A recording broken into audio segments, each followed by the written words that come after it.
I think that the thing about the United Nations is it does its best in very difficult circumstances, much more difficult than Cyprus, to think through the issues and understand the politics, but to work with the two sides. I mean, we are not, when we come into these sort of situations in the United Nations, just spear throwers for a particular cause. We have to work with both sides.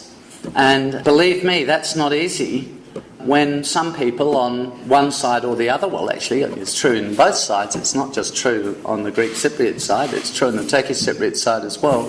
Some people think you should just be a spear thrower for their side. And, well, you can't communicate with the two sides and work with the two sides if you're going to get involved in that sort of media activity.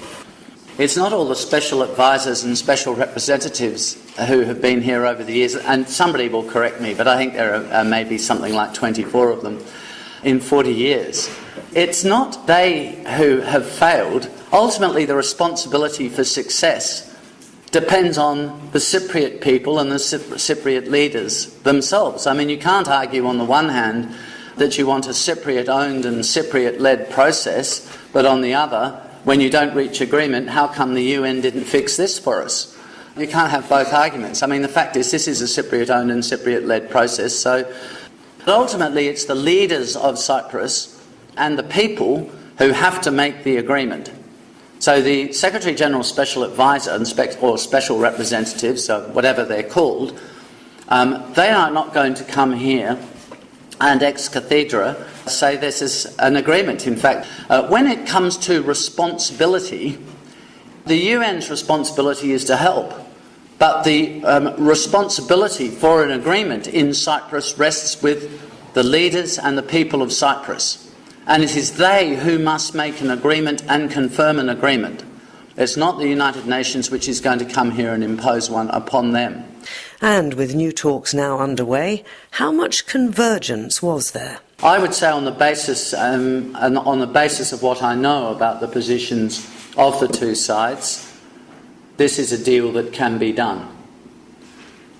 Not that it will be done or that it won't be done, we don't know, but that it can be done.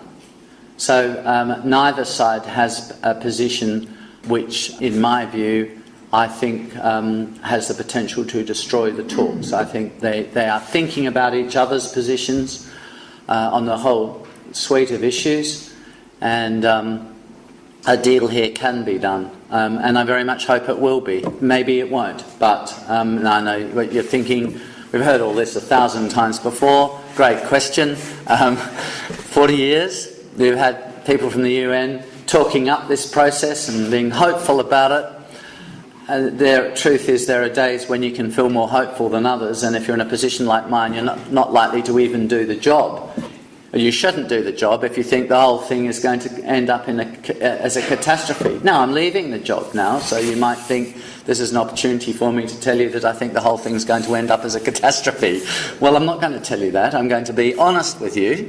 I'm going to be honest with you and straight with you and say that I think a deal can be done. Then there was the question of his rapport with the two leaders. It's been widely reported that Mr. Downer and President Anastasiades have a somewhat turbulent relationship. I overall have, and I've known him pretty much since I came here, right from the very beginning, and I know him very well. And as we were reflecting yesterday, we have built up a very good friendship. It's true, we have had our differences. There's no doubt about that. But on the other hand, we've had a very good friendship, and I know that that friendship will continue long after my involvement with the Cyprus issue. So, you know, I think he is a man who can make an agreement happen here. I think he's a very effective politician. Myself, that would be as a politician of long standing. My judgment is that he...